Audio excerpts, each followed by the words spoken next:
കേരളത്തെ സംബന്ധിച്ചിടത്തോളം മുല്ലപ്പെരിയാർ ഡാം തകർന്ന് അത് ഇടുക്കിയെയും തകർത്ത് ഇങ്ങനെ പോരാന്ന് വിചാരിച്ചു. അങ്ങനെയാകുമ്പോൾ എല്ലാ ഡാംസിനും ഇടുക്കി ഡാമിൽ 70 TMC വെള്ളമുണ്ട്, മുല്ലപ്പെരിയാറിൽ 15 TMC, 85 പിന്നെ ചെറു ഡാമുകളിൽ എല്ലാത്തിലും കൂടി എല്ലാം കൂടി കണക്കാക്കിയാൽ 100-120 TMC വെള്ളമുണ്ട്.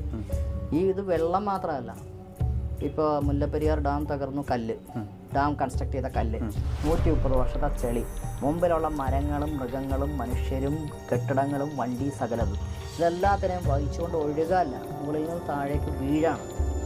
ഈ വീഴ്ചയുടെ ആഘാതത്തിൽ ഹൈഡ്രോളിക് ഹാമറിംഗ് എന്ന് പറയുന്ന പ്രതിഭാസം ഇടുക്കി ഡാമിലെ ജലാശയത്തിനുണ്ടാവും.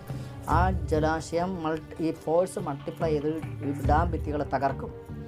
അങ്ങനെയാകുമ്പോൾ ഓൾറെഡി ചരിഞ്ഞ് നിൽക്കുന്ന ആർച്ച് ഡാം വീണ്ടും തകർന്ന് വീഴാൻ സാധ്യതയുണ്ട്. അതിനു മുമ്പേ കുളമാവും ചെറുതോണിയും തകരും.